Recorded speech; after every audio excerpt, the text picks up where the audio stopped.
नमस्कार, आप देख रहे हैं महुआ खबर और मैं हूं आपके साथ अदिति। आपको रूबरू कराएंगे आज की उत्तर प्रदेश उत्तराखंड की तमाम बड़ी खबरों के साथ, लेकिन उसके पहले आप सभी को महाशिवरात्रि की हार्दिक शुभकामनाएं। चलिए आइए रुक करेंगे अब खबरों का। महाशिवरात्रि के पावन अवसर पर श्री काशी विश्वनाथ मंदिर में एक नई आध्यात्मिक परंपरा की शुरुआत की गई।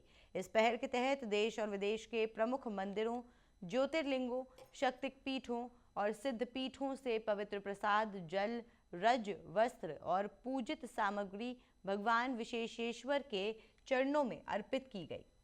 अब तक 62 मंदिरों में पावन भेंट काशी पहुंच चुकी है। इनमें मथुरा से श्री कृष्ण जन्म स्थान सेवा संस्थान, जम्मू कश्मीर से श्री माता वैष्णो देवी श्राइन बोर्ड जम्मू जैसे प्रमुख तीर्थ शामिल हैं। कुछ मंदिरों से प्रतिनिधि स्वयं भेंट लेकर आए, जबकि अन्य से कोरियर के माध्यम से प्रसाद भेजा गया। इस पहल का उद्देश्य वसुधैव कुटुंबकम की भावना को मजबूत करना और सनातन समाज को एक सूत्र में जोड़ना है। यह आयोजन केवल धार्मिक अनुष्ठान नहीं, बल्कि देश विदेश के तीर्थ स्थलों के बीच आध्यात्मिक और सांस्कृतिक सेतु का कार्य कर रहा है। महाशिवरात्रि के इस अवसर पर काशी से विश्व को एकता और आध्यात्मिक समन्वय का संदेश दिया गया है।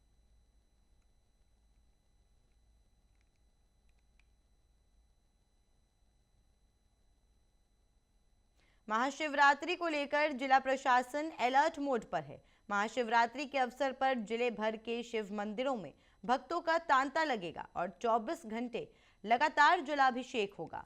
बताया जा रहा है कि 144 साल बाद ऐसा विशेष संयोग बना है, जिससे भोलेनाथ की पूजा अर्चना करने पर भक्तों की मनोकामनाएं पूर्ण होंगी।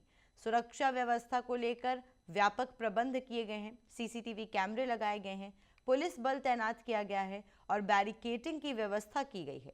शहर के सिद्धनाथ मंदिर में 5 लाख से अधिक श्रद्धालुओं के पहुंचने की संभावना जताई गई है।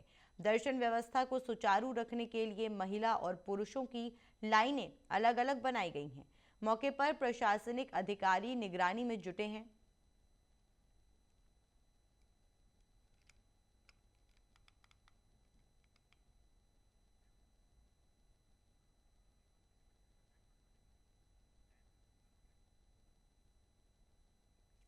हर हर महादेव। मैं शिवनाथ मंदिर का महंत रविगिरी श्री परशुराम जूना अखाड़ा महामंडलेश्वर। जैसा कि आप देख रहे हैं, हर वर्ष की भांति इस वर्ष भी बड़े दिव्य रूप से, भव्य रूप से महाशिवरात्रि पर्व मनाया जा रहा है, जहां रात्रि में 12 बजे भक्तों के लिए कपाट खोल दिया जाएगा, जहां भक्त आकर के जलाभिषेक करेंगे, भगवान का सब लोग दर्शन करेंगे और निश्चित ही महादेव सबकी हर मनोकामना को पूर्ण करने वाले हैं।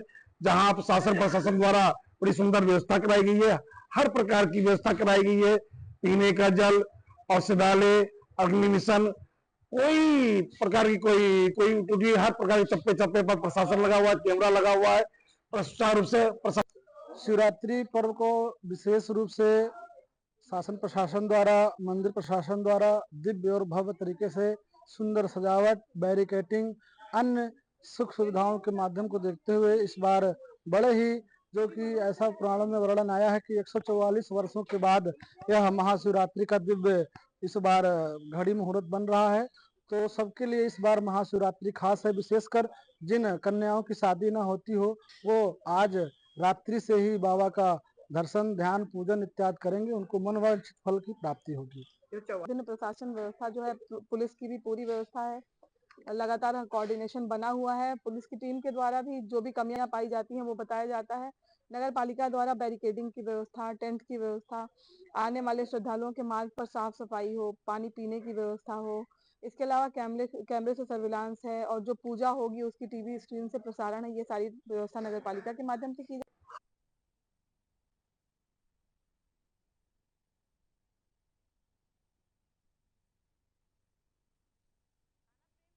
पुलिस ने हनी ट्रैप के जरिए लोगों को झूठे मुकदमे में फंसाने की धमकी देकर धन उगाही करने वाली एक महिला को गिरफ्तार किया है। इंदिरा नगर निवासी मनीष गंगवार ने तहरीर देकर आरोप लगाया कि पूजा शर्मा ने उन्हें हनी ट्रैप में फंसाकर संबंध बनाए और बाद में दुष्कर्म जैसे गंभीर मामले में झूठा मुकदमा दर्ज कराने की धमकी दी। आरोप है कि पहले 10 लाख रुपए वसूले गए और फिर 12 लाख रुपए की दोबारा मांग की गई। रकम ना देने पर झूठे मुकदमे में फंसाने की धमकी दी जाती रही। पुलिस ने थाना प्रेमनगर में पूजा शर्मा समेत 3 लोगों के खिलाफ मुकदमा दर्ज किया। 14 फरवरी को सुबह करीब 10:20 पर मुखबिर की सूचना पर मुख्य अभियुक्ता पूजा शर्मा, जिसकी उम्र 37 वर्ष बताई जा रही है, पत्नी आर्यन शर्मा निवासी वीर सावरकर नगर, थाना इज्जत नगर बरेली को गिरफ्तार कर लिया गया। उसके पास से एक मोबाइल फोन बरामद हुआ है। पूछताछ में उसने बताया कि पति से विवाद के चलते वो 2 बेटियों के साथ अलग रह रही है और आय का कोई साधन नहीं है। इसी दौरान उसकी मुलाकात वादी से हुई और लालच में आकर उसने झूठी शिकायत दर्ज कर 10 लाख रुपए समझौते के नाम पर लिए तथा बाद में 12 लाख रुपए और मांगने की बात स्वीकार की। पुलिस टीम में निरीक्षक अपराध प्रमोद कुमार, उप निरीक्षक मोहम्मद सरताज, कांस्टेबल अनुराग, महिला कांस्टेबल एकता और महिला कांस्टेबल अर्चना शामिल रहे। पुलिस के अनुसार अन्य आरोपियों की तलाश जारी है। आगे की विधिक कार्रवाई की जा रही है। एक व्यक्ति द्वारा थाना प्रेमनगर से संबंधित एक प्रार्थना पत्र प्रस्तुत किया गया, जिसमें उनके द्वारा बताया गया कि एक 37 वर्षीय महिला से उनकी दोस्ती हो गई। दोनों में मेलजोल बढ़ा तो दोनों साथ घूमने फिरने लगे। इस दौरान यह महिला उनसे लगातार रुपयों की मांग करती रही और यह छोटे छोटे अमाउंट में उस महिला को रुपए देते रहे। परंतु जब इन्होंने उस महिला को रुपए देने से मना कर दिया तो उस महिला ने गंभीर धाराओं के अपराध से आरोपित करते हुए प्रार्थना पत्र देना शुरू किया, जिसमें समझौता करने के नाम पर उस महिला ने इनसे लाखों रुपए का हैंडसम अमाउंट वसूला तथा इनसे समझौता कर लिया। बहराइच शहर स्थित धरना स्थल पर उस समय हंगामा हो गया जब मोतीपुर सीएचसी के अधीक्षक थानेदार के खिलाफ भारी संख्या में एएनएम जिला मुख्यालय पहुंचकर प्रदर्शन करने लगे। आक्रोशित एएनएम अधीक्षक 2 हटाए जाने की मांग पर अड़ी रहीं और उन पर छेड़खानी व शोषण का आरोप लगाया। घटनास्थल पर पहुंचे सीएमओ संजय कुमार और प्रदर्शन कर रही एएनएम के बीच तीखी बहस हुई। बहस के बाद धरने में शामिल एएनएम जागृति सिंह फूट फूट कर रोने लगी। सीएमओ ने मामले की जांच कर कार्रवाई किए जाने का आश्वासन दिया। मौके पर सीएमओ समेत अन्य अधिकारी मौजूद रहे। सुरक्षा व्यवस्था के तहत महिला सिपाहियों तथा पुलिस बल तैनात रहा।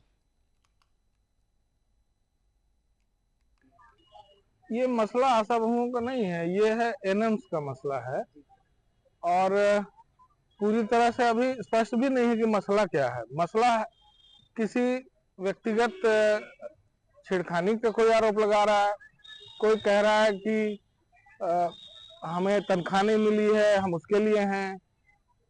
और मैं जो आज गया था वो केवल इसलिए गया था कि आज शनिवार का दिन है और सारे जगहों पे आज टीकाकरण हो रहा है।